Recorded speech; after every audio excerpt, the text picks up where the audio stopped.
प्रधानमंत्री नरेंद्र मोदी ने आज हनुमान जयंती के अवसर पर गुजरात के मोरबी में वीडियो कॉन्फ्रेंसिंग के जरिए हनुमान जी की 108 फीट ऊंची प्रतिमा का लोकार्पण किया। हनुमान जी चार धाम परियोजना के तहत देश भर में 4 स्थानों पर 4 प्रतिमाएं स्थापित की जा रही है। इस अवसर पर प्रधानमंत्री नरेंद्र मोदी ने कहा कि हनुमान जी वो शक्ति और संबल है जिन्होंने समस्त वनवासी प्रजातियों और वन बंधुओं को मान और सम्मान का अधिकार दिलवाया।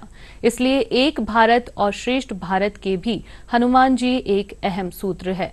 उन्होंने कहा कि राम कथा की भावना सभी को जोड़ती है और प्रभु की भक्ति के साथ एकाकार करती है। हनुमान जयंती के अवसर पर प्रधानमंत्री नरेंद्र मोदी ने आज गुजरात के मोरबी में वीडियो कॉन्फ्रेंसिंग के माध्यम से हनुमान जी की 108 फीट ऊंची प्रतिमा का लोकार्पण किया।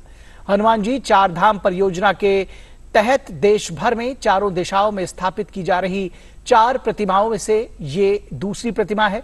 इस प्रतिमा की स्थापना पश्चिम में मोरबी में परम पूज्य बापू केशवानंद जी के आश्रम में की गई है। पीएम मोदी ने कहा कि हनुमान जी अपनी भक्ति से, अपने सेवा भाव से सबको जोड़ते हैं। हर कोई हनुमान जी से प्रेरणा पाता है।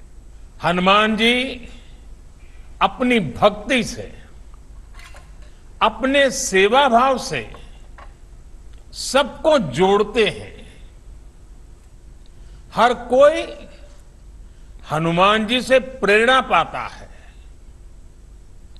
हनुमान वो शक्ति और संबल है जिन्होंने समस्त वनवासी प्रजातियों और वन बंधुओं को मान और सम्मान का अधिकार दिलाया। इसलिए एक भारत श्रेष्ठ भारत के भी हनुमान जी एक अहम सूत्र है।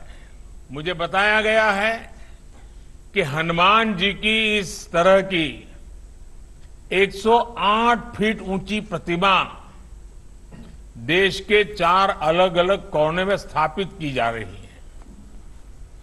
शिमला में ऐसी ही एक भव्य प्रतिमा तो हम पिछले कई वर्षों से देख रहे हैं। आज ये दूसरी प्रतिमा मोरबी में स्थापित हुई है। 2 अन्य मूर्तियों को दक्षिण में रामेश्वरम और पश्चिम बंगाल में स्थापित करने का कार्य चल रहा है, ऐसे मुझे बताया गया। साथियों, ये सिर्फ हनुमान जी की मूर्तियों की स्थापना का ही संकल्प नहीं है, बल्कि ये एक भारत श्रेष्ठ भारत के संकल्प का भी हिस्सा है। राम कथा का आयोजन भी देश के अलग अलग हिस्सों में लगातार होता रहता है। भाषा बोली जो भी हो, लेकिन राम कथा की भावना सभी को जोड़ती है। प्रभु भक्ति के साथ एकाकार करती है। यही तो भारतीय आस्था की, हमारे अध्यात्म की, हमारी संस्कृति, हमारी परंपरा की ताकत है। इसने गुलामी के मुश्किल कालखंड में भी अलग अलग हिस्सों को, अलग अलग वर्गों को जोड़ा।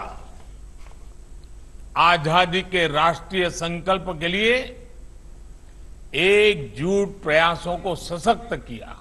जब बुराई पर अच्छाई को स्थापित करने की बात आई तो प्रभु राम ने सक्षम होते हुए भी खुद से सब कुछ करने का सामर्थ्य होने के बावजूद भी उन्होंने सबका साथ लेने का, सबको जोड़ने का, समाज के हर तबके के लोगों को जोड़ने का, छोटे बड़े जीव मात्र को उनकी मदद लेने का और सबको जोड़ करके उन्होंने इस काम को संपन्न किया।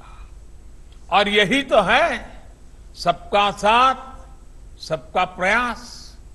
ये सबका साथ सबका प्रयास का उत्तम प्रमाण प्रभु राम की ये जीवन लीला भी है।